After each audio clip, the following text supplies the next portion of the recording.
ఇర్మీయా గ్రంథం 4వ అధ్యాయము 19 నుండి 22 వచనాలు, 22వ వచనం వరకు ధ్యానించుకుందాం. నా కడుపు నా కడుపు, నా అంతరంగంలో నాకెంతో వేదనగానున్నది. నా గుండె నరములు, నా గుండె కొట్టుకొనుచున్నది, తాళలేను. నా ప్రాణమా, బాకానాదము వినబడుచున్నది కదా, యుద్ధఘోష నీకు వినబడుచున్నది గదా. ఇక్కడ ఇశ్రాయేలీయులు, యోధా జనులు, వారు దేవుని యొక్క ఆజ్ఞల్ని గైకొన్న కారణం చేత దేవుడు వారిని ఏం చేస్తున్నాడంటే విరోధులకు అప్పగిస్తున్నాడు అన్నమాట. విరోధులకు అప్పగించినప్పుడు ఏమవుతుంది? కొత్త నిబంధనలో కూడా దేవుని పిల్లలమైన మనం కూడా దైవికమైన విషయాలు, ఆత్మీయ విషయాలు ఎక్కడ కూడా అజాగ్రత్త అనేది ఉండకూడదు. ఎక్కడైనా అజాగ్రత్త ఉన్నప్పుడు ఏమవుతుందంటే సాతానుడు వచ్చి పట్టుకుంటాడు. అవునే కదా? సాతాన్ని మనం జయించగలమా? సాతానుడు మనకు కనబడతాడా? లేదు. ప్రతికూల పరిస్థితులు జీవితంలో ఎదురవుతూ ఉంటాయి. అందుకనే ఎప్పుడు కూడా మనం యేసుక్రీస్తు ప్రభుతో సరైన సంబంధ సహవాసాలు కలిగి ఉండాలి కదా. పరిశుద్ధాత్మను దుఃఖపెట్టే రీతిగా మనం ఉండకుండా జాగ్రత్తగా చూసుకోవాలి. ఇక్కడ వీళ్ళు అలా చేస్తున్నారు. ఇప్పుడు ఏమంటున్నారు వీళ్ళు? నా కడుపు నా కడుపు. ఎందుకు నా కడుపు నా కడుపు? నా కడుపు. మనుషులు బ్రతికే దేని కొరకు? కడుపు కడుపు కడుపు, అంతేనా? ఎక్కడి నుంచి వచ్చింది కడుపు? కడుపు అంటే అది కాదండి. ఎప్పుడైతే అవ్వ ఆ పండు తీసుకుందో, ఏ పండు? శరీరానికి మంచిది. అప్పటి నుంచి స్టార్ట్ అయింది మనిషికి ఆకలి. శరీరానికి ఎటువంటిదంటే అది మంచిది కదా. ఎంత తిన్నప్పటికీ కూడా అది నిండుతుందా? నిండుతుంది. మళ్ళీ 4 గంటలకి స్టార్ట్ అవుతుంది. 4 hours నిండుతుంది, మళ్ళీ స్టార్ట్ అవుతుంది కదా. అట్లాంటిది తీసుకొచ్చి పెట్టింది ఎవరండి? అవ్వ. సరే, ఆదామవ్వలో పుట్టిన మనము ఇప్పుడు యేసుక్రీస్తు ప్రభునందు విశ్వాసం ఉంచినాం కనుక మనకి ఈ సమస్యలు రాకుండా ఉండాలి అంటే ఏం కలిగి ఉండాలండి? దేవుని యెడల భయభక్తులు కలిగి ఉండాలి. దేవునికి ప్రథమ స్థానం ఇవ్వాలి. దైవికంగా జీవించేది చూసుకోవాలి. దుష్టుడు మనల్ని ముట్టకుండా చూసుకోవాలి. దుష్టుడికి మనం చోటు ఇవ్వకుండా చూసుకోవాలి. దుష్టుడికి మనం చోటు ఇవ్వకుండా చూసుకోవాలి. కాబట్టి కడుపు కడుపు కడుపు. కొత్త నిబంధనలో కూడా అంతకుముందు చూసుకున్నాం చూడండి. ఫిలిప్పీయులకు రాసిన పత్రిక 3వ అధ్యాయము 18, 19 వచనాలు చదవండి. నడుచుకొనుచున్నారు, ఇప్పుడును ఏడ్చుచు చెప్పుచున్నారు. ఎందుకు? ఏంటండి? క్రీస్తు సిలువకు శత్రువులుగా ఉంటున్నారు అన్నమాట. అర్థమైందండి? క్రీస్తుని క్రైస్తవులమే అని చెప్పుకుంటూ క్రీస్తు సిలువకు విరోధంగా ఉండేవారుగా ఉంటున్నారు. అర్థమైందండి? కృపను పొందని వారుగా ఉంటున్నారు. కృపను లోకువు కట్టేవారుగా ఉంటున్నారు. తమ కడుపు కొరకే, వారి కడుపే వారికి దేవుడు అన్నమాట. యేసుక్రీస్తు ప్రభు తన శిష్యుల్ని ఏర్పరచుకున్నప్పుడు వారికి కూడా ఇదే సమస్య వచ్చింది. ఏ సమస్య? కడుపు సమస్య. కడుపు. మనిషి ఎప్పుడు కూడా దేని గురించి ఆలోచిస్తాడు? నేను, నా పిల్లలు ఎలా బతకాలి, సమృద్ధిగా ఈ లోకంలో సమృద్ధి కావాలి. దాని గురించే మనిషి తపన. మిమ్మల్ని తల్లిదండ్రులు బాగా చదివించారు. ఎందుకండి? మంచిగా చదువుకుంటే మంచి ఉద్యోగం వస్తుంది, మంచి జీతం వస్తే ఏం చేయాలి? మంచిగా తింటారు. అది మంచిదే, కానీ అది సెకండరీ ఉండాలి. ఈవెన్ క్రైస్తవులకి కూడా అది ఇప్పుడు ప్రైమరీ అయిపోయింది. ప్రాధాన్యత దేనికి ఉండాలండి? విన ఆత్మీయ విషయాలకు ఉండాలి. అందుకనే యేసుక్రీస్తు ప్రభు మత్తయి సువార్త 6వ అధ్యాయంలో ఏం చెప్పాడు చూడండి. 30వ వచనం నుంచి చదవండి. 6:30 మత్తయి.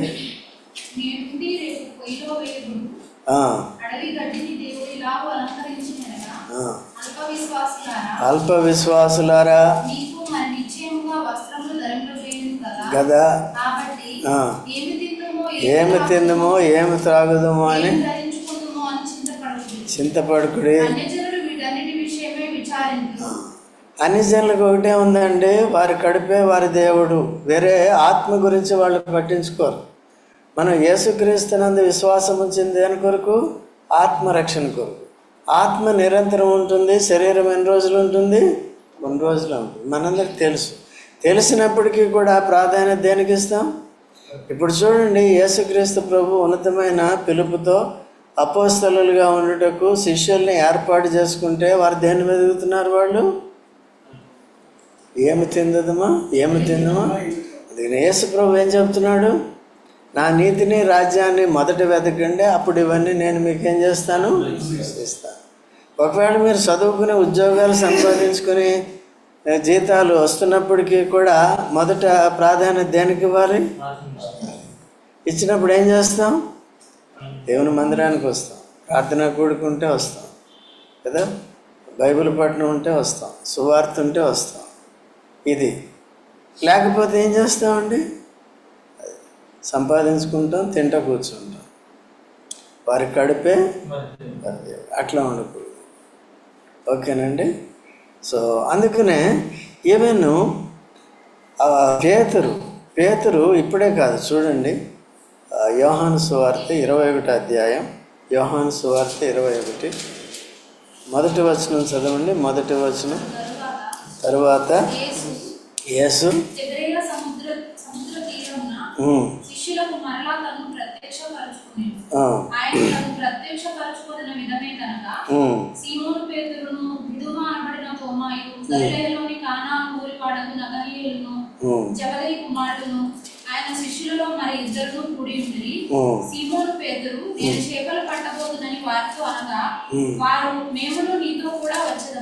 చూసారండి, ఇక్కడ ఒక గుంపు ఉన్నారు శిష్యులు.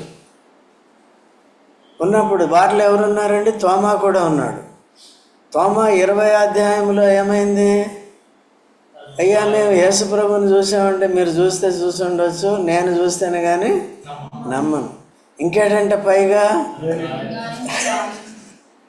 పెట్టి చూడాలంట, మళ్ళీ ఒకసారి పొడి చూడాలి. నీకేమైనా గాయమైందనుకో ముట్టుకొని ఇస్తావా? యేసుప్రభుని మనం అట్లే చేస్తాం కదండి. ఆయన గాయాలను ఏం చేస్తాం? దేని ద్వారా? అవిశ్వాసం. సరే, ఇప్పుడు యేసుప్రభు తాను ఎంత మంచోడు కదా, ఓన్లీ ఎందుకు వదులుకోవటం అని ప్రత్యక్షపరుచుకున్నాడు. చూసి నా దేవా నా ప్రభువా అన్నాడు అని సంబంధ సహవాసాలను సమకూర్చుకున్నాడు. సమకూర్చున్న తర్వాత పేతురు మిగిలిన శిష్యులతో పాటు దగ్గర 7 ఉంటారు. వారిలో ఉన్నాడు. చేరిన తర్వాత ఇప్పుడు బలహీనుడైన తోమా ఏమయ్యాడు? ఇప్పుడు బలపడ్డాడు. బలహీనుడైన వాడు ఏమయ్యాడు? బలపడ్డాడు. విశ్వాసంలోకి వచ్చాడా లేదా? నా దేవా నా ప్రభువా అని సమకూర్చబడ్డాడు.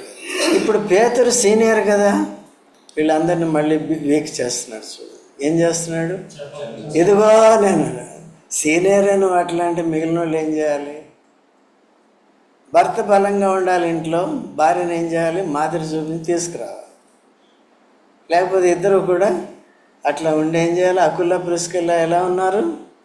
ఇద్దరు ఎక్కువ. అది వదిలేసి వేరేది పెడుతున్నాను వాళ్ళ గురించి. వాళ్ళిద్దరూ ఆత్మీయంగా సమఉజ్జీలుగా ఉన్నారు, సమానంగా ఉన్నారు ఆత్మీయ జీవితంలో. అర్థమైందా? అట్లా అయితే సామాన్యంగా ఇళ్ళలో భర్త ఆత్మీయ గ్రహింపులో ఆత్మీయ జీవితంలో ఒక స్థాయిలో ఉంటే భార్య ఇంకో స్థాయిలో ఉంటుంది, కొద్దిగా తక్కువ స్థాయిలో ఉంటుంది. భార్య ఎక్కువ స్థాయిలో ఉంటే భర్త కొద్దిగా తక్కువ స్థాయిలో. ఏదేమైనప్పటికీ దేవుని వాక్యం ఏమని చెప్తుంది? గుణవంతురాలు జ్ఞానవంతురాలు తన ఇంటిని, ఆత్మీయమైన జ్ఞానం ఉందనుకోండి, ఇంటిని ఏం చేసుకుంటుంది? ఒకవేళ భర్త బుద్ధిహీనుడైనప్పటికీ కూడా ఏం చేస్తుంది? కట్టుకుంటుంది. ఆత్మీయ బుద్ధిహీనత, సరైన గ్రహింపు లేకపోవడం. బైబిల్లో ఎవరు కట్టుకున్నారంటే అబీగయల్ ఉంది కదా, 25 మొదటి తీనవసరం లేదు, 1 సమూయేలు 25 అధ్యాయంలో మొదటి నుంచి ఉంటుంది. తన భర్త పేరేంటి? నాబాల్. నోబాల్ కాదు, నాబాల్. ఓకే, నాబాల్ అంటే అర్థం ఏంటి? మొరటివాడు. ఇది ఆత్మీయ జ్ఞానం లేదు. ఎందుకంటే దావీదుని దేవుడు ఏ ఉద్దేశంతో పిలిచాడో, ఏర్పాటు ఏంటో అది ఆయనకి తెలియకుండా ఏదేదో మాట్లాడుతున్నాడు. ప్రతి వారికి కూడా ఒక్కొక్క ఉద్దేశంతో దేవుడు పిలిచాడు. మోషే పిలుపు మోషేకు ఉంది, అబ్రహాం పిలుపు అబ్రహాంకు ఉంది, ఇస్సాకుది ఇస్సాకు ఉంది, యాకోబుది యాకోబుకు ఉంది, నాది నాకుంది, నీది నీకుంది. కానీ నన్ను దూషిస్తే నువ్వే సేవకుడయ్యా, నువ్వే విశ్వాసమయ్యా, ఇట్లాగేనా? మనం ఏం చేయాలండి? అట్లా గ్రహించాలి. ఎందుకంటే దేవుడు ఏ ఉద్దేశంతో పిలిచాడో. ఎందుకంటే దేవుడు పిలిచినప్పుడు ఏం చేస్తాడంటే మొట్టమొదటి శ్రమలు గుండా నడిపిస్తాడు. శ్రమలను సహించి నిలబడిన వాడే ఉంటాడు. అట్లా కాబట్టి తాను అలా మొదటగా ప్రవర్తించినప్పుడు, దావీదుని దూషించినప్పుడు, తనకి చేయవలసిన సహాయం చేయనప్పుడు ఏమైంది? తాను దావీదు ఉగ్రుడై తన మనుషులను తీసుకుని చంపటానికి వస్తున్నాడు. ఎవరిని? మొండోడిని, మూర్ఖుడిని. వస్తుంటే అబిగయల్ ఏం చేసిందండి? కట్టుకుంది. మొరటి వాడిని కూడా కాపాడుకోవడానికి ఎంత ప్రయత్నం చేసింది. కాబట్టి మనం కూడా ఏం చేయాలమ్మా? మొరటి వాళ్ళు అయినా సరే ఏం చేయాలి? అది జ్ఞానం. కాపాడుకోవాలి. ఓకే, కాబట్టి అబిగయల్ ఏం చేసింది? ముందుగానే వెళ్ళి అన్నీ సిద్ధపరచుకుని వెళ్ళి సాష్టాంగ నమస్కారం చేసి ఆయన కోపాన్ని అంతటిని కూడా చల్లార్చింది కదా, చల్లార్చి వెళ్ళిపోయాడు. అయితే దేవుడు విన్నాడు కనుక దేవుడు పగ తీర్చుకునే పని ఎవరిది? వెంటనే అతను ఏం చేయాలంటే దేవుడికి ఒప్పుకోవాలి. దేవుడికి, ప్రభువా నేను పొరపాటు చేశాను, నీ దాసుని విరోధంగా ఇట్లా మాట్లాడాను, దయతో క్షమించాను అంటే అయిపోయేది అన్నమాట. అయితే ఇక్కడ మధ్యవర్తిగా ఈమె సిఫారసు చేసింది కానీ ఈయనలో పశ్చాత్తాపం లేదు, అందుకని ఈయన చనిపోవచ్చు. ప్రతి వ్యక్తికి ఒకరికి విరోధంగా మాట్లాడినప్పుడు ఎవరికి విరోధంగా మాట్లాడాం వాళ్ళతో సమాధాన పడాలి. రెండోది ఎవరితో సమాధాన పడాలి? దేవునితో. ప్రభువా తెలియక ఇట్లా మాట్లాడాను, నాబాలు వంటి వాడిని మోటు దాన్ని క్షమించమని. లేకపోతే he takes it very seriously కదా, అందుకనే we have to be very careful. కాబట్టి చివరికి ఈయన పేదరు ఏమంటున్నాడండి?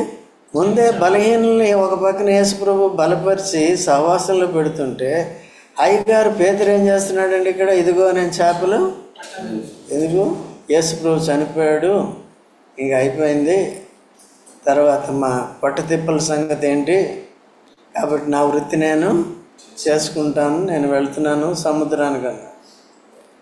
అయితే మిగిలిన వాళ్ళు ఏమంటారు? మా సీనియర్ నువ్వే అట్లా చేస్తే కదా, మేమేం చేయాలని వాళ్ళు కూడా వెళ్ళారు. మొత్తం పాడు చేశాడా లేదా అందరినీ? యేసుప్రభు మళ్ళీ ఏం చేశాడండి?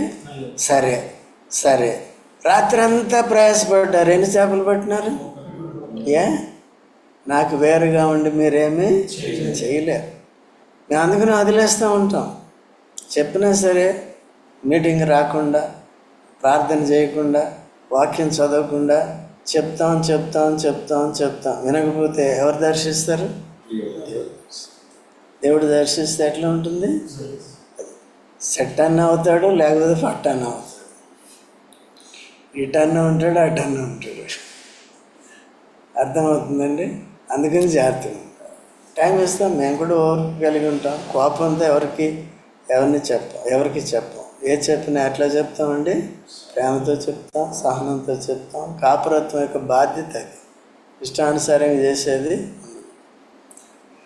కాబట్టి దర్శించిన తర్వాత పేతురు, నన్ను ప్రేమిస్తున్నావా? ఇది బ్రహ్మాండంగా ప్రేమిస్తుంది. ఇదే అండి ప్రేమించేది. ఉన్నవాళ్ళని పాడు చేసేట యేసు ప్రభు ప్రాణం పెట్టిన వాళ్ళ కొరకు వారిని పాడు చేయటమా ఇదా? అట్లా మనం ఏం చేయాలంటే ఒకరికొకరు మాదిరి చూపించుకోవాలి. నేనే శరీర సంబంధమైన క్రియలు పట్టుతెంపుల కొరకు వెళ్ళిపోతున్నానంటే సరే వెళ్ళిపో. ఎన్ని పట్టాడో ఒకటి కూడా పట్టలేదు. మళ్ళీ వాళ్ళకి బ్రేక్ఫాస్ట్ ఎవరు పెట్టారు? యేసు ప్రభు పెట్టాడు. చూసుకోండి కావాలంటే. అదే అర్థమైందండి. అట్లా కాబట్టి నాకు వేరయ్యండి మీరేమి కూడా. ఇప్పుడు సర్వ హక్కులు ప్రతి విశ్వాసం మీద యేసు ప్రభుకే ఉన్నాయి. ఎందుకంటే విలువ పెట్టి కొన్నాడు, క్రయధనం ఇచ్చి కొన్నాడు. మనము మన సొత్తు కాదు. మనం ఎవరి సొత్తు అండి? 1 కొరింథీ 16:20 ఉంటుంది, 19:20 నుంచి. కాబట్టి మనం మన సొత్తు కాదు. ఎవరి సొత్తు ఇది? ఎస్. కాబట్టి he has every right to deal with us, to punish us, to correct us, to set right us. If we obey, we are blessed. If we disobey, we are dealt. కదా? Dwelt అంటే తగినట్టుగా ఏం చేస్తాడండి? చపాతీలు చేస్తాడు. అట్లా. కాబట్టి జాగ్రత్తగా ఉండాలి. కనుక ఇక్కడ కూడా ఇప్పుడు వీళ్ళ దేని గురించి? నా కడుపు. ఎవరండి? ఇశ్రాయేలు. తర్వాత ఇటురండి 19వ, నా అంతరంగంలో నాకెంతో వేదనగా ఉన్నది, నా గుండె నరములు, నా గుండె కొట్టుకొనుచున్నది, తాళలేను నా ప్రాణమా, బాకానాదం వినబడుచున్నది, యుద్ధఘోష నీకు. యుద్ధఘోష వచ్చినప్పుడు ఏమొస్తుందండి? భయం. ఇప్పుడు ఇస్రాయేలు, లెబనాను, ఇరాన్ ఇవన్నీ కూడా యుద్ధాలు జరుగుతున్నాయి, భీకరమైన యుద్ధాలు జరుగుతున్నాయి. అది ఉన్నప్పుడు ఎంత భయంకరంగా ఉంటుంది అక్కడ ప్రజలకి, సామాన్యమైన ప్రజలకి. తట్టుకోలేకపోతున్నారు. ఇక్కడ కూడా ఇల్లు కూలగొట్టేస్తుంటే బీదవాళ్ళు ఎంత ఏడ్చేస్తారు. అయినా వాళ్ళు మనసులు కరుగుతున్నాయి. వాళ్ళు దానికైనా పరిష్కారం చూపిస్తున్నారా? అట్లా ఉంటుంది. ఎందుకంటే రోజులు చెడ్డవి, దినాలు చెడ్డవి. మనుషులకి కనికరం అనేది ఉండదు, జాలి అనేది ఉండదు. అందుకని ఎప్పుడు కూడా మనం ప్రభుని ఆశ్రయించాలి, ప్రభు రెక్కల కింద ఉండాలి, ప్రభుకు తగినట్టుగా ఉండాలి, జాగ్రత్తగా ఉండాలి తప్ప ఏమాత్రము ఈ భౌతికమైన భూ సంబంధమైన క్షేమస్థితి ఉన్నప్పుడు విర్రవేయగామా చాలా ప్రాబ్లం. అట్లా విర్రవేయకుండా ఏం చేయాలంటే జాగ్రత్తగా చూడాలి. యుద్ధ ఘోష మనకుందా యుద్ధం? మనకుందా యుద్ధం? ఎప్పుడు ఉంటాను కదా, ఎప్పుడు. అందుకనే fight a good fight of faith అని పౌలు తిమోతికి చెప్తాడు. తర్వాత పౌలు ఏమంటాడండి? నేను మంచి పోరాటము. ఎన్ని రోజులు పోరాడాడు? రక్షణ పొందినప్పటి నుంచి కూడా అంతం వరకు కూడా పోరాడాడు. మంచి పోరాటం అంటే అర్థం ఏంటి? మంచి పోరాటం అంటే అర్థం ఏంటి? నాట్ విత్ ఆర్సనల్, ఈ యుద్ధ సామాగ్రితో కాదు. గొలియాతు దేన్ని ఉపయోగించాడు? యుద్ధ సామాగ్రి. దావీదు దేన్ని ఉపయోగించాడు? విశ్వాసం. నువ్వు గీటే పట్టుకుని వస్తున్నావు, నేను యెహోవా నామమున వస్తున్నాను, ఎవరిని ఎదిరిస్తున్నావో అని ఇసిరాడు. ఏమైపోయిందండి? తల పగిలి సత్యం కదా. గొలియాతు ఎవరు గుర్తుగా ఉన్నాడు? సాతానికి గుర్తుగా ఉన్నాడు. దావీదు ఎవరికి ముంగుర్తుగా ఉన్నాడు? యేసు ప్రభుకి. ఎవరు పగలు కొట్టారు తల? అదే. ఇప్పుడు సాతాను తల ఎవరు పగలు కొట్టారు? యేసు ప్రభు. ఆ రాయి ఎవరండి? ఒడిసెలతో కొట్టిన రాయి ఎవరు? యేసు. ఆ సంచిలో ఎన్ని రాళ్ళు ఉన్నాయి? 5. మనము 4 సహవాసం ప్లస్ యేసు సంఘం. ఎవరు కొడతారు? ఎవరు? మన యుద్ధం చేసేది ఎవరండి? మనం. ఎందుకంటే ఆయనతో ఉండాలి మనం. అంతే. ఎట్లా ఉండాలి చూడండి. ప్రకటన 17:14. ప్రకటన 17, 14 త్వరగా చదవండి. గొర్రె పిల్లతో యుద్ధము చేతురు గాని ఉన్నందునను పిలువబడిన వారై ఏర్పరచబడిన వారై నమ్మకమైన వారై ఉన్నారు. ఎవరికండి? యుద్ధం చేసేది గొర్రెపిల్లే. కానీ ఆయనతో ఉన్న మనం ఎలాంటి వారమంట? పిలువబడిన వారు ఫస్ట్, రెండోది ఏర్పరచబడిన వారు, మూడోది క్రీస్తు యేసులో మనం పిలువబడ్డాం, క్రీస్తు యేసులో మనం ఏర్పాటు చేసుకున్నాం కదా. నీకు నాకు జ్ఞానం ఉందని కాదు, నీకు నాకు ఏదో ఉందని కాదు. ఏమి లేని వారిని ఏం చేశాడు? పసిపిల్లల వంటి బాలురు వంటి మనల్ని ఏం చేశాడు? ఆయన ఏర్పరచుకుంటాడు. కాబట్టి మనలో ఉన్నది ఏంటండి? నమ్మకంగా ఉండాలి, అపనమ్మకత్వం మాత్రం. కాబట్టి అపోస్తలుడైన పౌలు మంచి పోరాటం అంటే అర్థం ఏంటి? ఆయనే చెప్తాడు కూడా దాని అర్థము. యేసుక్రీస్తు ప్రభు కూడా సాతానిక తల అంటే అధికారాన్ని చెతకొట్టాడు. సాతానిక బానిసత్వం నుంచి, పాప బంధకాల నుంచి మనల్ని విడిపించాడు. తన బిడ్డలుగా మనల్ని ఏం చేశాడు? చేశాడు. కాబట్టి దినదినము మనకేముంటుంది? ఈ లోకంలో ఉన్న దినాలన్నింటిలో కూడా పోరాటం ఉంటుంది. శరీరం ఏం చేస్తుందంటే ఆత్మీయంగా నడవను, ఆత్మని అనుసరించిన. ఆత్మ శరీరం రెండిటికి ఏముంటుంది? రోజు పోరాటం ఉంటుంది. లేచినప్పటి నుంచి పోరాటం ఉంటుంది. లేచిన వెంటనే బైబిల్ చదువుకుందాం, ఆరాధన చేద్దాం, ప్రార్థన చేద్దాం అని ఆత్మ అంటుంది. లోపల ఆంతర్య పురుషుడు, బాహ్య పురుషుడు ఏమంటాడు? అయ్యగారు కొంచెం పండుకో, కొంచెం పండుకో, ఫస్ట్ ఛాయ్ తాగు, లేకపోతే ఇంకోటి చేయి. వాడిని ఏం చేయాలండి? ఫస్ట్ కదా నన్ను నేనేం చేయాలండి? నా బాహ్య పురుషుణ్ణి జయించాలి. అర్థమైందా? అదే కాబట్టి పౌలు ఇవన్నీ కూడా సీక్రెట్స్ అన్నీ చెప్తాడు. ఎట్లా జయ జీవితం అనేది వస్తుంది. పోరాటం ఎవరి మధ్యలో జరుగుతుంది? ఎవరండి? ఇది సాతానికి సహకరిస్తుంది. రక్షింపబడిన ఆత్మ పరిశుద్ధాత్మకి, దేవునికి సహకరిస్తుంది. కాబట్టి దీన్ని కూడా మనం ఎనిమిగానే చూడాలి. దీంట్లో మంచి ఉంది, చెడు ఉంది. చెడుకి మనసు పెట్టామా? సాతాను. మంచికి మనసు పెట్టామా? దేవుడు. దేనికి పెడుతున్నామో చూసుకోవాలి. గలతీయులకు రాసిన పత్రికలో ఉంటుంది అన్నమాట. చూడండి, గలతీ 5 ఎన్నో వచనం, 16వ చదువు. నేను చెప్పినది ఏమనగా నడుచుకొనుడి, నెరవేర్చరు. శరీరము ఆత్మకును. ఏదండి? ఇదే. కాబట్టి ఆయన మంచి పోరాటము అంటే మొట్టమొదటి దేంతో పోరాడాలి? శరీరములో సాతానికి సహకరించకుండా పోరాడాలి, దాన్ని జయించాలి. ఎంతమంది జయిస్తారు చెప్పండి కదా? చూసుకోవాలి మనం. అందుకనే చాలా జాగ్రత్తగా నేర్చుకోవాలి. దేవుని వాక్యాన్ని నేర్చుకుంటూ ఈ సూత్రాలని పాటించాలి. తర్వాత చూడండి, రోమేలకు రాసిన పత్రిక 8వ అధ్యాయము 14వ వచనం చదవండి.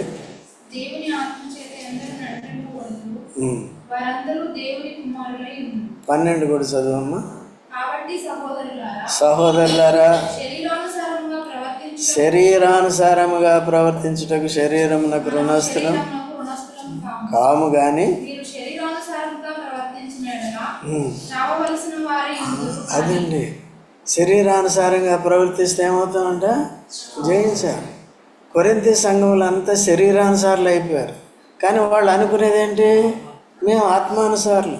మేము పాటలు పాడతాం, తర్వాత మేము వాయిద్యాలు వాయిస్తాం, మేము బోధ చేస్తాం, మేము భాషలు మాట్లాడతాం అని చెప్తారు. కానీ మేము వ్యభిచారం చేస్తాం, మేము అల్లరి చేస్తాం, మేము ఒకరికంటే ఒకరిని గనులు ఎంచుకోం. కానీ అందరినీ కదా క్లోయ ఇంటి వారు ఏం చేశారండి? అందరి గురించి ఆ ఒక్క కుటుంబం కొద్దిగా కరెక్ట్. అది ఛాలెంజింగ్ అన్నమాట. ఎందుకంటే పౌలు ఏం చేశాడు? వాళ్ళు ఏదో అందరి గురించి వాళ్ళ ప్రవర్తనలాగా చెప్తే పౌలు ఏం చేశాడు? సంఘంలో అందరి ముందు చెప్పేశాడు, ఇగో క్లోయ ఇంటి వారి వలన మీరు ఇలాంటి వారని నేను విన్నాను, నేను నమ్ముతున్నాను కొంత మటుకు అంటే వాళ్ళందరూ కొట్టరా వచ్చి చెప్తే అట్లా దెబ్బలు తినేటట్టు అయితే అందరి ముందు చెప్పేటట్టు చెప్పాలి. ఓకే, ఈ వివేచన అనేది ఉండాలి. వివేచన కలిగి మనము వాక్యాన్ని నేర్చుకోవాలి. స్థానిక సంఘం యొక్క ఉద్దేశం అది. అంతేగాని ఎవరు వచ్చారు, ఏది చేశారు, ఏది చెప్పారు, వాటి వల్ల పెద్ద ఉపయోగం ఏమీ ఉండదు. సో కాబట్టి చూడండి, 2 కొరింథీ 10వ అధ్యాయము 4వ వచనం. 2 కొరింథీ 10:4 త్వరగా చదవండి, ముగించుకుందాం. కావు కానీ ఏంటి యుద్ధోపకరణాలు? విశ్వాసము, సత్యమైన డాలు, నీతి, వాక్యము. సాతాన్ని యేసుప్రభు దేంతో జయించాడు? వాక్యాన్ని మనం ఎత్తి చూపించాలంటే మనకేముండాలి? విశ్వాసం, నీతి ఉండాలి కదా, ఇంకా పరిశుద్ధత ఉండాలి, రక్షణ ఉండాలి. ఇవన్నీ ఉండాలి. మొట్టమొదటిగా రక్షణ ఉండాలి. రక్షణ దేని ద్వారా వస్తుంది? విశ్వాసం ద్వారా వస్తుంది. నీతి దేని ద్వారా వస్తుంది? విశ్వాసం ద్వారా వస్తుంది. వాక్యాన్ని ఎలా ఉపయోగించాలి? విశ్వాసం. వాక్యాన్ని కొంతమంది ఆర్గ్యూ చేసేవాళ్ళు అవిశ్వాసంతో ఉపయోగిస్తారు. అది కపట బుద్ధి. దాంట్లో సత్యం అనేది ఉండదు, నెగిటివ్గానే చెప్తారు. వాళ్ళ మాటలు వినకూడదు. ఓకే అండి, చెప్పేవారు కూడా అట్లా విశ్వాసం. ఇది ఎవరికి చెప్తున్నాం? మీకా నాకా? నాకు, మీకు. ఇది 2 అంచెలు కట్టుకోమంటే నాకు, నిన్ను కొడుతుంది, నన్ను ముక్కలు చేయాలి. ఓకేనా?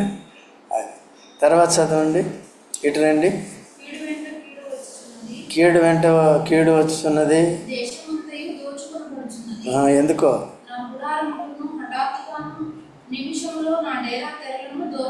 ఎందుకో ఇది అయిపోతుంది, అది అయిపోతుంది అంటే చూసుకోవాలి. ఎక్కడ నిర్లక్ష్యం లేకుండా జాగ్రత్తగా చూసుకోవాలి. పితరులైన ఇశ్రాయేలు అవిధేయతను బట్టి ఇటువంటి విపత్తుని తెచ్చుకున్నారు కనుక క్రీస్తునందున్న మనము బహు జాగ్రత్తగా ఉండేది చూసుకోవాలి. కృప ఎక్కువగా ఉంది కాబట్టి కృపను మనం లోకు గట్టేవారుగా ఉండకూడదు. తర్వాత 21 చదవమ్మా.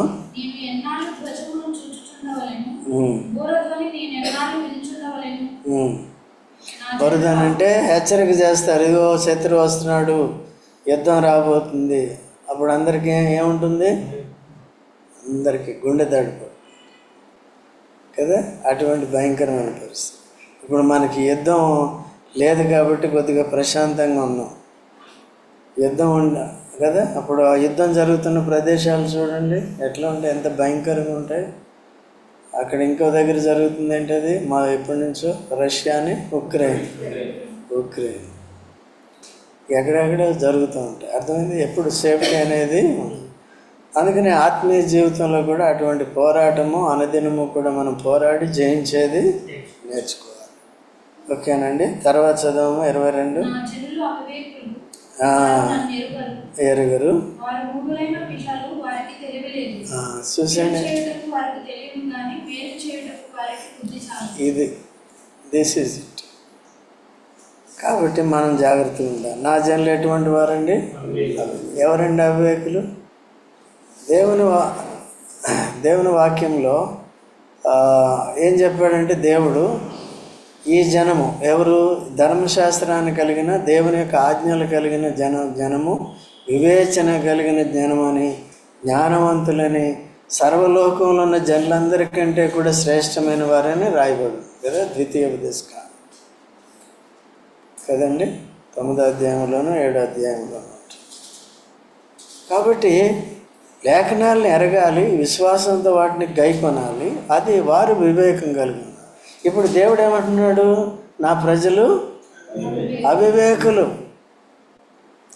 నాబాలు ఎవరు? అవివేకి. ఏమయ్యాడు? సత్యం. భార్య ప్రాధేయపడినా కుదరలేదు. ఎందుకంటే దేవునితో మనిషితో సమాధాన పడలేదు ఆయన. జాగ్రత్తగా ఉండాలి. నా జనుల అవివేకులు, వారు నన్ను దేవుని ఎరగిన వారంతా అవివేకులు. తర్వాత మూడులైన మూడులు, మూర్ఖులు అంటే మొండివారని. ఎంత చెప్పినా లోబడేది లేదు. ఎంత చెప్పు, ఎంతమంది ప్రవక్తలు వారి గురించి ప్రవక్తలు ప్రాణాన్ని కూడా పణంగా పెట్టారు. అపోస్తలుడైన పౌలు కూడా తన ప్రాణాన్ని కూడా తెగించి వారందరి కొరకు ప్రయాసపడుతూ వచ్చారు. తర్వాత వారికి తెలివి లేదు. కీడు చేయుటకు వారికి తెలియదు గాని మేలు చేయుటకు వారికి బుద్ధి చాలదు. తెలివి కావాలంటే ఏం చేయాలి? తెలివి లేదు. తెలివి కావాలంటే ఏం చేయాలి? చూడండి, సామెతలు 1:10. సామెతలు 1:10. నా కుమారుడా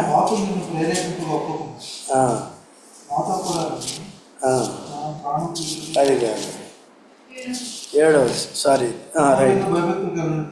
యెహోవా యందు భయభక్తులు కలిగి ఉండేటి తెలివికి మూలము, మూర్ఖులు తిరస్కరించరు. కాబట్టి యెహోవా యందు భయభక్తులు కలిగి ఉండేటి ఏంటండి? మూర్ఖులు అంటే ఏం చేస్తారంటే జ్ఞానాన్ని తిరస్కరిస్తారు. జ్ఞానాన్ని తిరస్కరించిన వాళ్ళంతా ఏమవుతారండి? నాశనం అయిపోతారు.